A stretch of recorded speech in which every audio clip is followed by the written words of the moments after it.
Masih ada box perjuangan inspirasi lainnya, silakan Ibu pilih nomor berapa? Nomor 8. Nomor 8. Nomor hoki. Nomor hoki. Kali nyamat. Kali nyamat. Baik, saya sering melihat di media sosial dan di setiap kesempatan Ibu selalu menggaungkan tentang sosok Ratu Kalinyamat. Siapakah sosok ini?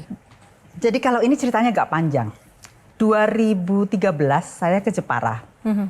Kemudian saya berjumpa Wakil Bupati Jepara waktu itu, almarhum Bapak Subroto.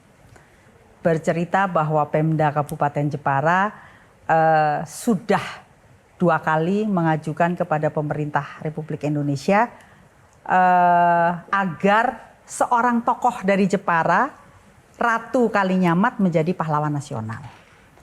Saya tahu Ratu Kalinyamat, tapi bukan sebagai pahlawan.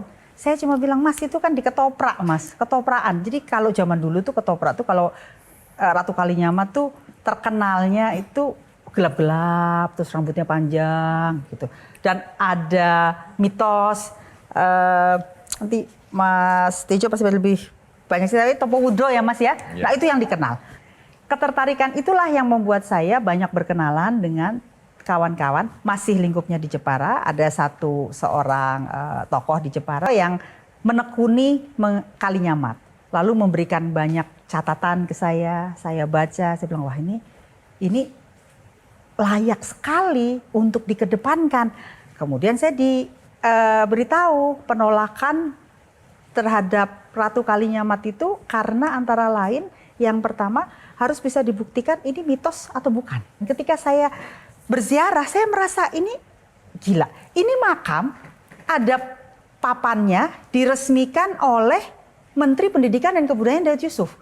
Kemudian ada foto Presiden Soekarno tahun 50-an berziarah. Masa ada presiden berziarah, ini tokoh fiktif, ditolak oleh pemerintah. Akhirnya ditemukan di Porto, di sebuah gereja tua, ada dokumen resmi. Di situ tertera 8 dokumen baru yang menyebutkan bahwa ada namanya Reinhard de Jepara Senora Ponderista Erica, ratu perempuan berkuasa kaya raya, sangat ditakuti di Jepara.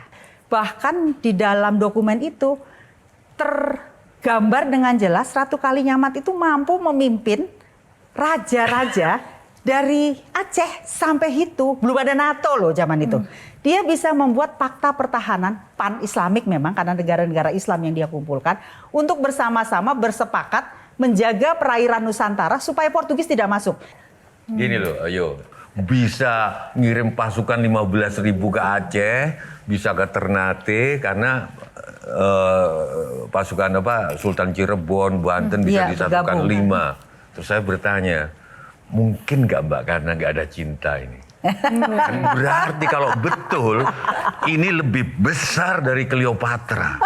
Nggak mungkin mereka mau ngebantu Verji kalau nggak karena daya cinta, karena pasti cantik. Dia memang memiliki daya, dia memiliki kemampuan diplomasi yang luar biasa. Oke. Jelajahi cara baru mendapatkan informasi. Download Metro TV Extend sekarang.